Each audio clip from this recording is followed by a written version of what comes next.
Britain has the largest prison population in Europe, and at over 80,000 it's almost double what it was at the beginning of the 90s. Thousands of prisoners have been released early under emergency measures to tackle the overcrowding, and there are constant warnings about the safety of our prisons if further drastic action isn't taken. Many of those warnings are mindful of what happened at Strangeways. 18 years ago, Britain's worst prison riot took place in a Victorian building in Manchester, which typified Britain's ageing and overcrowded places of detention. Strangeways was designed to hold just over 1,000 prisoners. At the time of the riot, it was holding over 600 more than that. The trouble at Strangeways started on April the 1st, 1990, the day, as it happened, after the poll tax riot in London. It turned into a siege lasting 25 days. Rebuilding the prison cost £55 million. The Wolf inquiry into what happened at Strangeways led to recommendations of a major overhaul of prison policy, including the end of slopping out and of putting 3 men in 1 cell. There are in this prison 2 toilets for every 100 men, a bath once a week, an hour's exercise weather permitting. A full decade before the riots, a BBC documentary series exposed the grim reality of life inside its walls. So you're in here 24 hours a day. You're pissing in the bucket, you're getting on your cellmates' nerves, you know what I mean? There's nothing to do, I don't read. It is a situation that borders on the intolerable. We have created a social time bomb for ourselves. There are days when the whole of my workshop area is closed, which means I've got a locked-up force of 1,500 men. The prison governor, Norman Brown, talked openly of his inability to give prisoners a productive routine. And I asked myself, how long would I tolerate being locked up, 3 in a cell or 2 in a cell for 23 hours a day? They've not had a riot here for a long, long time, because the tension in the men in there, man, it's unbelievable. But I'll tell you something, this place will go off, and when this place does go off, the roof will go, man, I'm telling you. That proved to be an accurate prediction. On the 1st of April 1990, pandemonium broke out at a Sunday morning service in the prison chapel and quickly spread. The rioting broke out shortly after 11 o'clock this morning. At least 50 prisoners climbed onto the roof of the building. Some have been seen throwing missiles onto the courtyards below. It was obvious that prison officers had lost control of the entire prison. Our safety was in danger, and we retreated. Among the reporters outside was the BBC's Mike Mackay. More than 50 casualties have been taken to hospital. Most have been inmates, and among them, according to doctors, have been a number who were treated for drug overdoses. There'd been reports of prisoners breaking into the prison dispensary. I'm joined round the table here in Manchester by 5 people who remember what happened in detail that day only too well, and on the succeeding 24 days.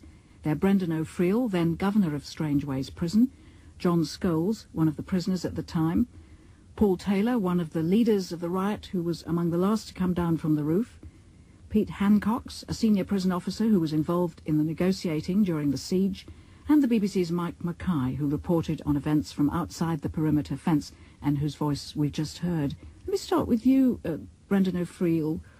How long had you been at Strangeways when the riot happened? I'd been there for 3 3/4 years, so I knew the prison quite well. And I'd been in the prison service at that stage for over 20 years, so I had quite a lot of experience of prisons. And Paul Taylor, how long had you been inside at that point? Since February 1988. I'd been to Strangeways on 2 occasions up until the 1st of April 1990. And John Scholes, you were only 19 at that time. How long had you been in Strangeways? Yeah, I was 19. I'd been in there since the January, just the turn of the new year. And Pete Hancox, you'd been in the prison service for some time. Yes, I've been in the prison service for 20 years, and 18 of those years were at Strangeways. So it was almost home to you? Yes, it was. Yes, I knew the establishment as well as anybody else. And Mike Mackay, you as a journalist had moved up from London to the north sometime before. Yes, I'd moved up from London in 1989, and I was busy establishing myself as the new North of England television news correspondent when the call came to get over to Strangeways in Manchester because of a major incident. Brendan, where were you that Sunday morning when you heard that something had gone badly wrong at Strangeways? It was a day off for you. The first inkling I had that was problems, I was actually driving in my car and my bleep went off, and the man I left in charge was a very experienced man, and for him to be paging me, that was actually, it must be something serious. So I turned the car around, drove straight home and rang the prison.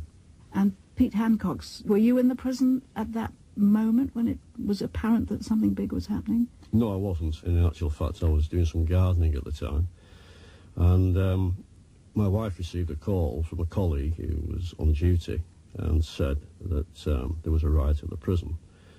As well as being the senior officer, I was also the local branch secretary of the Prison Officers Association. I went back in and said, no, it's April Fool's Day, they're winding me up. Then I had a second thought, and I thought, well, I'd better just check. So I rang into the security department on the direct line and was then clearly told that there was a full-scale riot. And on the basis of that, I then put my uniform on and reported to the governor of Strangeways. Paul Taylor, you were one of the ringleaders of it, so you'd been planning this riot for some time. I'd certainly been engaged in the discussions with other prisoners for a 2-week period about holding a protest. Unfortunately, it developed into a protest riot. What did you think would happen? What were your plans? The plan was to take control of the chapel service so that prisoners could hold a 24-hour protest of disobedience and non-cooperation with the prison service. The Board of Visitors in 1986 had written critically of the prison service that, quote, the prison service is always concerned to ensure that prisoners comply with the prison rules, but there does not appear to be an equal commitment on the part of the prison service to comply with the prison rules itself. So presumably, Brendan, you were aware of a general feeling there always is in prisons about conditions. I think everybody's got to understand that in those days, Strangeways was really in quite a bad state. We'd made considerable improvements, but it was from a very low base. What had been particularly bad in the run-up to the 1st of April was that the numbers built up. We'd been around 1,400 for much of the winter, and suddenly we found ourselves at 1,600, and that extra 200 makes a tremendous difference. Everybody gets more mithered, and we were mithered. Meaning there is less time to do just things. Explain the word. Well, mithered in the sense that everybody was probably feeling a bit overworked because the prisoners themselves were more crammed in. We had only a limited amount of activities, and we now had more prisoners trying to get into those activity places. John, you were a relatively new prisoner. What were your impressions of the conditions? It was very Victorian. I hadn't really been in custody before. I'd had a brief spell at Buckley Hall under youth custody. But, you know, as Brendan rightly says, they were dreadful conditions. The place was filthy, it was decaying, and everything everywhere was just like bodged up or sort of thing to keep going. Pete, is that a picture you recognise? Absolutely right. We didn't have enough staff. We didn't have enough facilities for prisoners. I mean, for prisoners to go something like 2 weeks without a change of clothing was unacceptable. Paul, take us through the events in the chapel and how they changed radically from what you were expecting, perhaps. Yes, well, I took the microphone after an army chaplain had spoken. Prisoners started clapping their hands, stamping their feet, cheering me, but then a prison officer came onto the stage to stop me saying anything more, and I admit that I did strike him, but it was just the one punch, and I regret the incident, but because he didn't deserve what happened to him. What happened? Well, other prisoners began attacking him when my attention was drawn to the back of the chapel. So it turned very violent? He was in quite a serious condition. He was unconscious. It turned very violent? Yes, it did. But I actually helped that prison officer out along with another prisoner to safety into the vestry. And how quickly was it possible for you to get the keys? Well, somebody took the keys off the belt of the prison officer and held them up, and I actually said, I'll take them, and then proceeded to open the back of the chapel doors, and we all marched out onto the landings, and prison officers evacuated the centre of the prison. And there was one key that opened every single cell? Yes, and the internal keys opened every internal door. John? I do remember Paul going down onto the stage I do remember a cheer going out when the door at the top of the chapel, and we gained access up onto the rotunda. The first thing I'd done when I came from the chapel was I managed to get into the probation office and actually phoned my mother. And the conversation with my mum pretty much went like, "Hi Mum, there's been a riot at Strangeways." And so I can't talk long. These people try to get on the phone, and God bless her, she's not with us now. So my mum said to me, "Okay, don't do anything stupid, but enjoy yourself." That was like on an adventure, really. Mike Mackay, for a journalist, this was an amazing story. You probably didn't have any idea how long you were going to be involved in covering it. How quickly did you get onto the scene? Well, of course, it was a Sunday, and I was at home actually looking forward to a Sunday roast. Not that that'll get much sympathy, I'm sure, from Paul or John. But I had the call from my news desk in London, and I drove over to Strangeways in about a couple of hours. And straight away, as Peter said, you could see, even before we arrived outside the walls, simply by the columns of smoke rising above the prison, that this was a serious disturbance, as I'd been told. This bizarre combination of noises from the police helicopter was used against the prisoners on the roof during the mid-afternoon. During the first 24 hours of the riot, it was clear that there was a good deal of prisoner-on-prisoner violence, Rule 43 sex offenders being the main victims. Many prisoners surrendered and were allowed to leave, some coming out injured and most terrified. People were smashing things up. You could smell fire, and people was just running about. You can hear people screaming. There are still persistent reports that some prisoners may have died in the violence, possibly when inmates stormed the secure wing used to house sexual offenders. With no official confirmation or denial from the Home Office of those rumours, journalists could only rely on the reports of the evacuated prisoners relayed by their solicitors, some of them deeply disturbing. They have told me, I have not witnessed these events, that Section 43 prisoners have been dragged to a form of kangaroo court, where, as it were, punishments were carried out in an arbitrary and ruthless fashion. In particular, one man is alleged to have been hanged. The father of another prisoner repeated what his son had told him about kangaroo courts. There was makeshift ropes made out of sheets, which were tied around these prisoners' necks.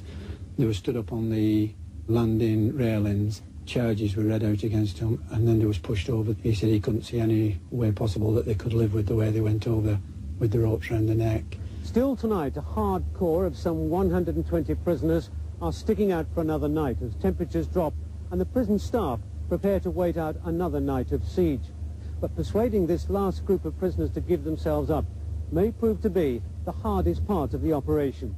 Paul, as one of the ringleaders, you would have been aware already that there were all sorts of rumours flying around outside the prison as to what was happening inside the prison, including rumours of attacks on sex-offending prisoners and that sort of thing.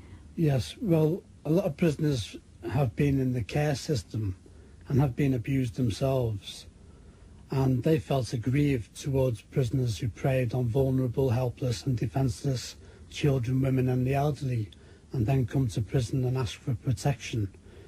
So there was quite a bit of rough justice being meted out. There was rough justice. I don't think it was moral what we did. I regret the violence against prison officers or against prisoners.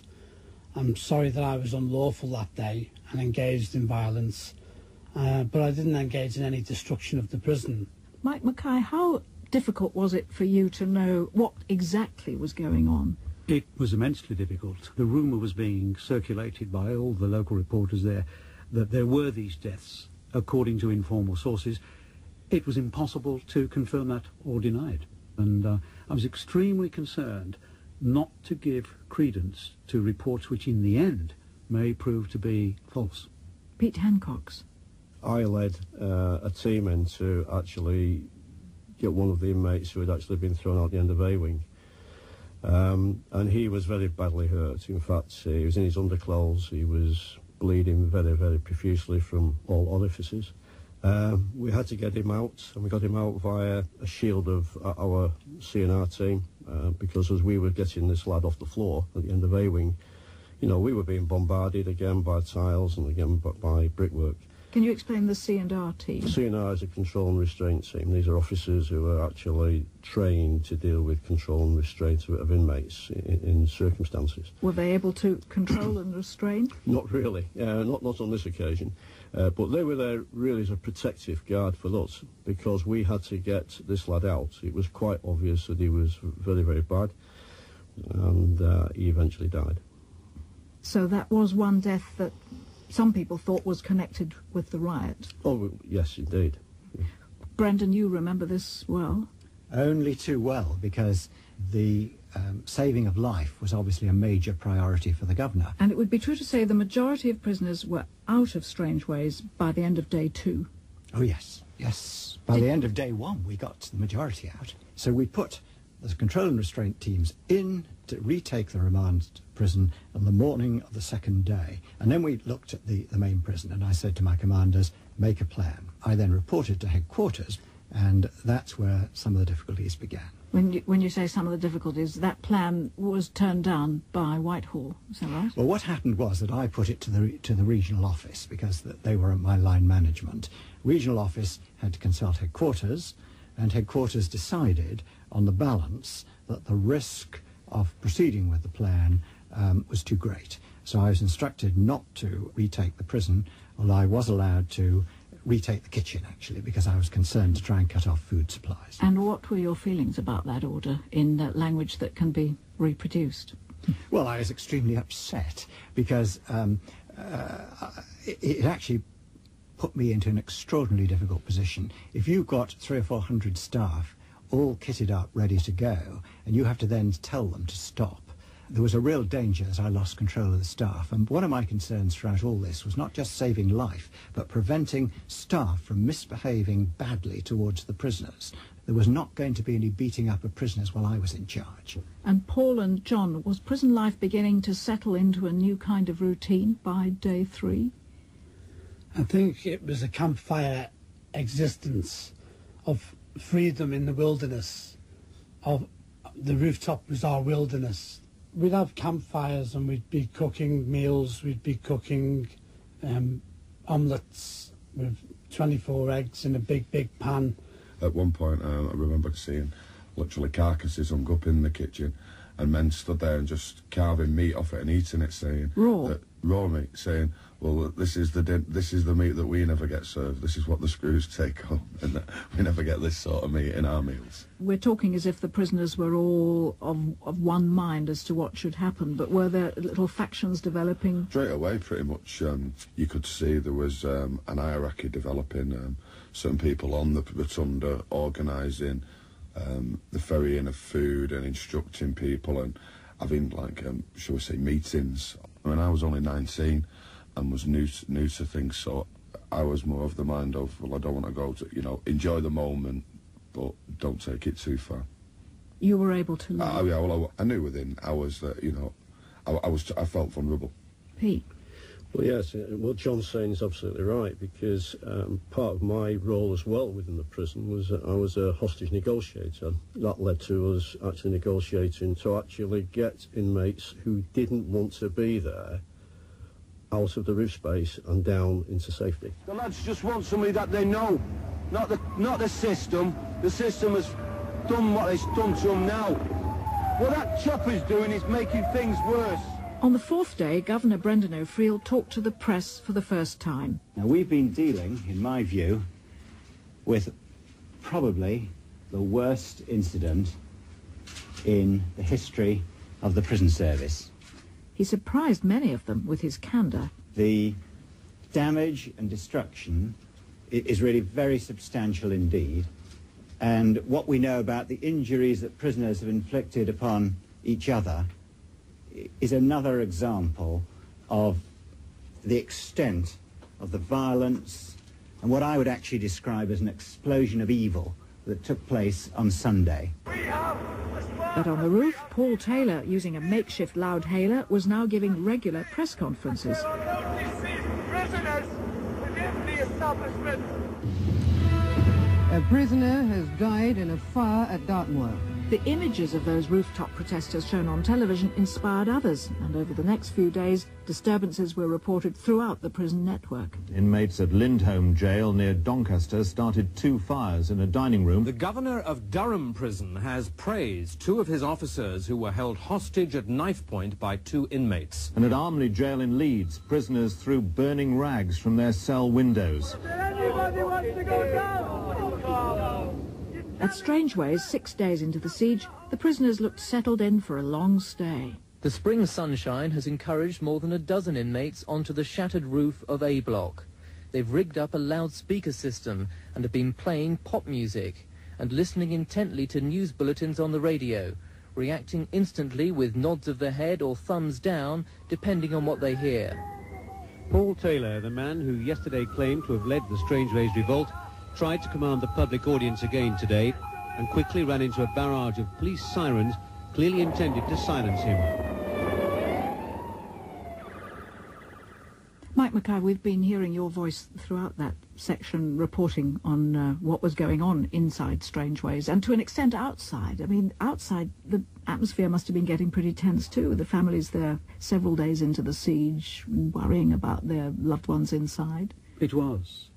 The crowd outside the prison was growing every day, and it became a kind of bizarre spectator sport, with many of the mothers, for instance, shouting to their sons to come out onto the roof, to respond to their calls, urging them to take care.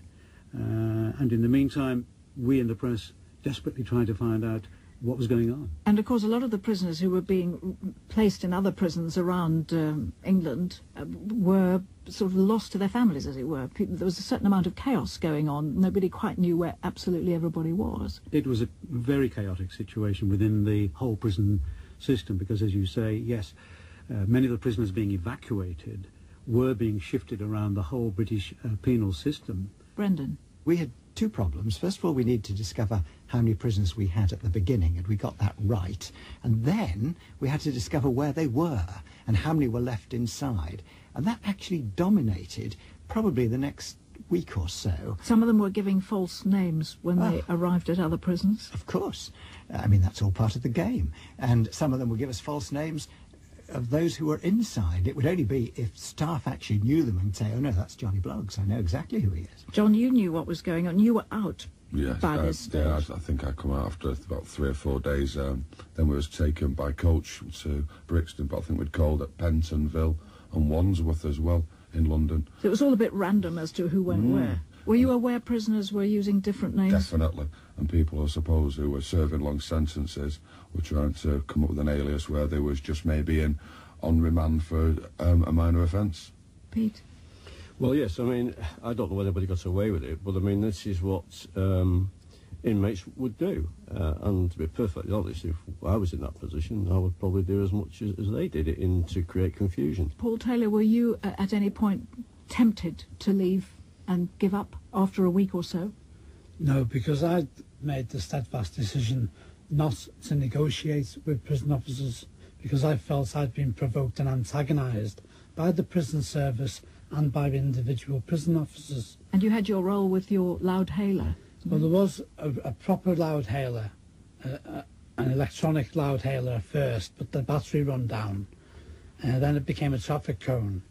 I did write a 7-page representation, and I was on the roof, and I was 4 pages into it when they started drowning me out with sirens. But one of the things I actually said at the time when they were calling for Governor O'Friel's resignation, I stated that the governor should not resign because I didn't feel it was fair that the responsibility should lay, or the blame should lay with the governor for the grievances prisoners had with prison officers in the prison establishment of Strangeways. How much of this could you report, Mike? Was it possible to know on a day-by-day basis whether any progress had been made? We were not privy to the progress of detailed negotiations. We knew clearly that there were talks going on. So all we could do was judge what we saw on the roof, and the antics of Paul and others on the roof were not a great deal of help to us because, if anything, I think most of us thought that Paul was something of an eccentric, and it was difficult to judge from his conduct on the roof quite where things were going. Well, I was very well behaved on the roof. I didn't throw a slate once. There's only two things I actually threw during the whole protest. One was a Kit Kat to Officer Simpson, who had become a dog handler. I said, you look as though you could do with a break, have a Kit Kat, courtesy of the prison canteen. And the other time was it snowed in April, and I made some snowballs and threw snowballs at prison officers. Brendan? Paul's actually made a point there about this curious humour that ran through the riot in a quite extraordinary way. I walked in sometime in that first week, and an officer was waiting there as I came in, and he said, "We all know, Governor, that you wanted this place rebuilt." He said, "But this is going a bit far." And this sort of thing was going on. And you, all the time, must have had at the back of your mind, actually, I think we could have closed this down within 48 hours. Yes, indeed. And, of course, one of the difficulties we had from the negotiations point of view, that if you are dealing with a hostage incident or any form of negotiation, you've got to have alternative courses. You can say, let's talk, let's reach a solution. But you have to then be able to say, but if you don't decide to do that, we have an alternative, i.e., in this case, using force. Now, we knew we hadn't got that alternative for the first 3 weeks, and that was a real constraint upon us. At Strangeways, the waiting game is slowly whittling down the number of players. There appears to be no intention of flushing them out with anything stronger than the force of argument and loud noise. Time on! Take care of yourself! Come down! Come down, Bob, please! Prison officers lost patience and could be heard taunting the now dwindling number of prisoners, calling them beasts. And local residents began to lose patience with the constant noise. Continuous wailing all the time. You're just getting asleep, and next thing you're woken up with that damn thing. Physical force may be out. Psychological force has been intense. Wagner's Ride of the Valkyrie was just one part of the battery of loud music and police sirens blasted at the prisoners throughout the night. Sharpened scalpel poles, the shapes of spears. While prison officer Ivor Sell revealed the extent of the defences that the prisoners had now built up. They've got crossbows, they've got holes in the landings covered with mattresses, so anybody steps on them, they go through it. There's a death trap just to go in and storm it. Dangerous tactics from the prisoners tonight. They began lighting fires on the roof. By Good Friday, the 13th of April, the steady trickle of surrenders stopped. It was 4 days before any more prisoners left. There's been an outbreak of suspected food poisoning amongst the prisoners holding out at Strangeways jail. 3 of them surrendered today, saying they were sick. 1 is seriously ill tonight in hospital. According to a prison visitor, the 7 who are left inside have only rotten food and tainted water. The waiting game being played by the authorities drew criticism from all sides. The Conservative MP, Sir John Stokes, had an alternative strategy in mind. I think myself that the riot should have been put down straight away. I would remove the people off the roofs by heavy hosing. I would then send in, if necessary, the SAS to deal with the whole matter in a matter of minutes. Brendan O'Friel, you were being offered all sorts of advice, and we heard Sir John Stokes there, on how to deal with this riot, whether you should be tougher. And you also had to damp down the kind of change of mood which was perceptible within the prison. How did you go about that, or trying to do that? Well, the behaviour of the staff on that particular night where they shouted beasts was quite unacceptable, and they were all reminded that some years previously there'd been a serious riot at Hull, and we'd lost the game simply because the staff had failed to behave after the prisoners had surrendered. And I said, this is not going to happen with Strangeways. How much of a free rein did you have to promote your own policies and your own ideas when earlier on the Home Office had nixed going in hard earlier? Oh, very, very little, because we were trying to create pressure by using things like what Mr. Stokes had said about the SAS. We were dropping broad hints to the prisoners that the army might be just round the corner if they didn't hurry up and get out. But we actually knew perfectly well that no such thing was likely to happen, that we had to operate under the rule of law. And if we had knocked a prisoner off that 80-foot roof with a fire hose, somebody would have been in a coroner's court, if not facing a criminal charge. And probably the governor would have been one of those people. What were the, what one might call psychological tactics used in the negotiations? No, we did quite well, I have to say, in the first week. But the Home Office sent in a team of psychologists. And, you know, from the moment they came in, it was just as if we might not have bothered. I mean, one of the funniest sort of aspects of this is that the psychologist said to us, can we get some gas burners? And we said, well, we can't get them from the prison because the prisoners have got the prison. Can we buy some locally? Well, I'm sure we can. Can we get some frying pans? So, sure we can. Can we get some onions? I'm sure we can. But can I ask why? Well, what we thought would be is that we set all these cookers up with these pans and with these onions. They will feel hungry and they will want to come down. Did it seem a bit weird that they tried to drown you out with music, Wagner in particular, Paul? Yes, well, I actually enjoyed Radio 3 and classical music, so it didn't bother me whatsoever. But I knew what they were trying to psychologically do, what they'd done with General Pineapple-Faced Noriega in Panama. They were trying to do successfully to us, and that was persuade us to come down and surrender, because we were listening to awful music, but I didn't consider it dreadful music whatsoever. I can recall one of my deputies coming in while this was going on to say that we were about to start playing Des O'Connor, so that would probably drive them down. Mike, from your point of view, it must have seemed a bit weird. I remember one time seeing Paul acting as a kind of jockey and riding the chimney. Do you remember that, Paul? Yes. As if whipping a horse. There was another occasion, a rather more sinister occasion, when the atmosphere was stopped, when it was really an electrifying moment, and that was a prisoner being brought out onto the roof, followed by another inmate carrying a noose. And given what was being said early on about the possibility or the likelihood of deaths of other prisoners, we genuinely feared for a moment or two that we were about to see a public execution. And of course the big dilemma for us broadcasters was, what do we do about the coverage of this? Should we have live cameras? Should we record it? That kind of situation posed a real dilemma for us. John, were you allowed to watch television and bulletins and listen to the radio? Were you aware that there were copycat riots going on? Yeah. They had an incident at Stoke Heath when I was there as well. It was something that they could relate to in other prisons, and it was just, you know, it was like a domino effect everywhere from Puckle Church all around the country. There was, you know, copycat cases. Brendan, we're reaching a stage now where it's 3 weeks and there's still no solution. What was your thought at that point? Well, it was very difficult to sort of see beyond the next day, but you wonder how long it might have gone on for had it not been for the POA chairman, who, in a fit of, I think, pique almost really, said to the press, because the press were pressing him, how long is this going to go on for? This is quite ridiculous. And Ivor said, well, if the governor had been allowed to take the prison back on day 2, and the press suddenly got interested and started asking questions, and the whole situation was transformed from then on.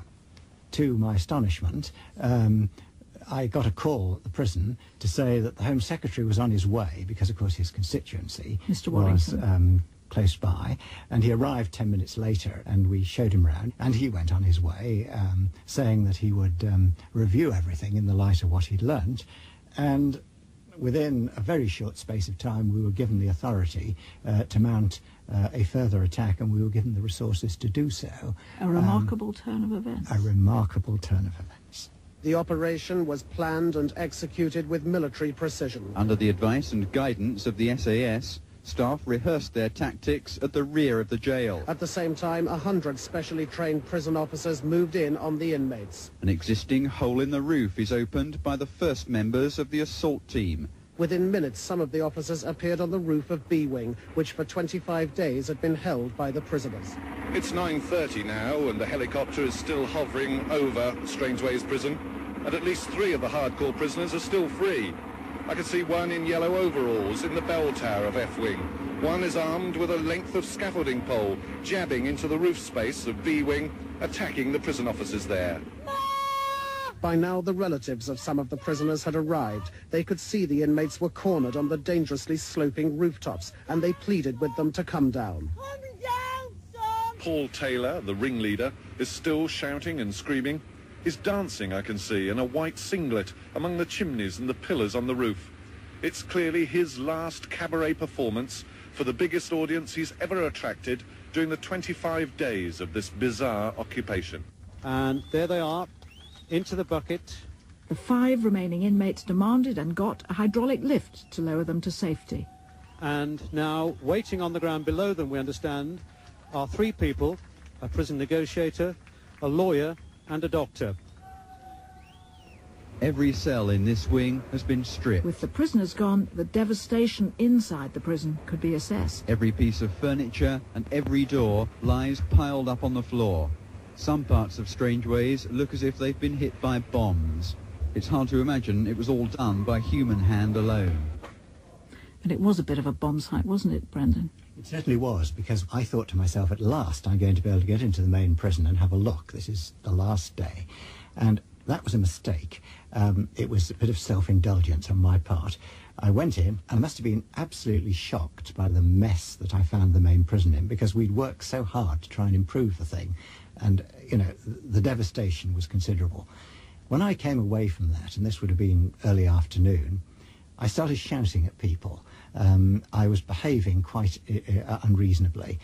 So I handed over to my deputy. He's very experienced, but I said, I may take the wrong decision, because, you know, it was going to be very tricky for the rest of the day. So you diagnosed yourself as being temporarily unfit to be in charge? Exactly. Hand over, and I went home. So I actually watched all this. I watched Paul coming down from the roof on television, like so many others did. And you were one of those men in the bucket, Paul Taylor, being lowered down from the roof? Yes, we came down that evening because our families were allowed to come to the gatehouse and were able to talk to us, and we could hear them perfectly well. And the families were saying, it's time to come down now, son. And we responded to the wishes of our families. Did you feel that you'd won or lost at the end? Both. We'd won and lost. I'd lost personally because I spent almost an extra 10 years in prison for my participation in the protest. But the winning bit of it was, after the Wolf report, there were recommendations that conditions should change. Yes. Since then, the prison service has a better regime in place in most establishments. It's the local prisons that are overcrowded still. Did slopping out end after Lord Justice Wolf's report? Yes, it did. So prisoners were able to have a civilised use of sanitary conditions. Before then, they were disgraceful. John, what was your feeling at the end of the siege? It was quite an anticlimax, really. I really thought that the lads who'd remained up there were concrete, and that if they were going to be taken, they'd have to be taken. They wouldn't surrender. You thought it'd be a bit more like Butch Cassidy and the Sundance Kid? That's quite a good example, yeah. Mike, end of a long siege for you too. Yes, and you knew that something was coming on that day. The atmosphere had changed. It was a bright and beautiful day. The helicopters were hovering from early morning over the prison, and it was clear as prison officers began to appear in the roof, they were moving in to isolate and close down the space available for Paul and the others, until eventually they had virtually nowhere to turn, and surrender or giving up there was really no choice for them. And when Paul descended with the others, it struck me that there was a slight air of triumph about them, certainly about Paul, when they came down to the ground. Pete? It was like a relief all round, and like Brendan, I went up into the rotunda, which was my prison, and it was as if, you mentioned to Paul about winning and losing. To me, it was a loss. It wasn't the case that we had won and we had got the inmates all back into custody. I had lost my prison, and I was stood there with 3 or 4 other members of staff, and we were all of the same view. It was as if we'd had a bereavement. And Brendan, did you feel something had been won or lost? Too early to say won? Oh, far too early. I mean, I was more concerned with the fact that I knew there'd been quite a lot of staff injured and what had happened to all the prisoners.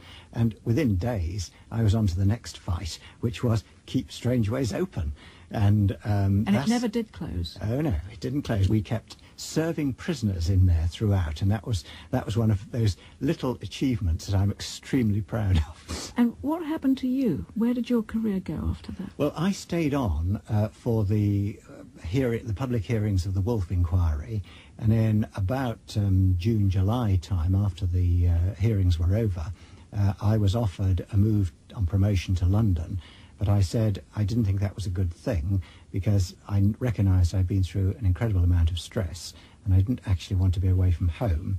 I also had a feeling that when you've fallen off the bike, and I felt that that riot was a bit like falling off the bike, I actually needed to go and govern another prison. We've heard Paul say that he stayed on as a prisoner for a number of extra years as a result of the riot. John, what about you? What happened to you after that? I served the rest of that sentence to come out with loads of qualifications.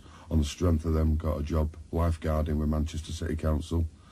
And unfortunately, apart from one little misdemeanour, a couple of years later, I've never been in trouble since. And what are you doing now? I work in finance for a PLC in Manchester. And Paul, you're looking at Brendan because you haven't really seen him close to since those days. What are you thinking? Well, I already admired Governor Brendan O'Friel before the Strangeways protest riot. He was very fair-minded. I'm sorrowful that I caused him any grief, but I was going through a lot of grief and sorrow and misery at the time, and that's what caused me to become a protester. Brendan? Well, I'm just delighted to have both John and Paul here, who clearly have rebuilt their lives to a lesser or greater degree. And the fact they're here for this interview is living proof that at the end of the day, people do change. Pete Hancox, Mike Mackay, Paul Taylor, John Scholes and Brendan O'Friel. Thank you all very much. Thank you.